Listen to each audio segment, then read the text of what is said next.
Hello বন্ধুরা, এসে গেছে একটা ছোট্ট মিনি ব্লগ নিয়ে। আচ্ছা বলো তো, তোমরা কি জায়গাটা চিনতে পারছো?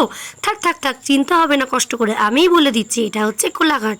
এবার বলো তো আমরা কোথায় যাচ্ছি? হ্যাঁ হ্যাঁ হ্যাঁ, ঠিকই ধরেছো, আমরা যাচ্ছি দীঘাতে। দীঘাতে এসেই ফ্রেশ হয়ে আমার মেয়ে হয়ে গেছে রেডি সমুদ্রের পাড়ে যাওয়ার জন্য।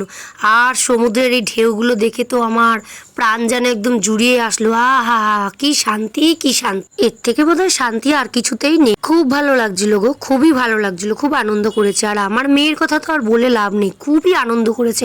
সমুদ্রের পাড় থেকে তো আসতেই চাইছে। এখানে দেখো দুই ভাই বোন আনন্দ করছে সমুদ্রের পাড়ে বসে। আর তারপরে চলে আসলাম সন্ধ্যাবেলা ওল্ড দীঘার সমুদ্রের পাড়ে। কি সুন্দর লাগছিল, চারিটা দিক খুব সুন্দর লাগছিল। তার সাথে তো সমুদ্রের হাওয়া তো ছিলই। রাতের সমুদ্র যেন আরো সুন্দর লাগছিল। চারিদিকটা আলোয় আলোকিত, চারিদিকটা খুব সুন্দর লাগছিল। আর হোটেলে আসতে ইচ্ছা করছিল না। তারপর কয়েকটা ছবি তুলে আসলাম হোটেলের। বন্ধুরা, ভিডিওটা কেমন লাগলো কিন্তু অবশ্যই জানিও।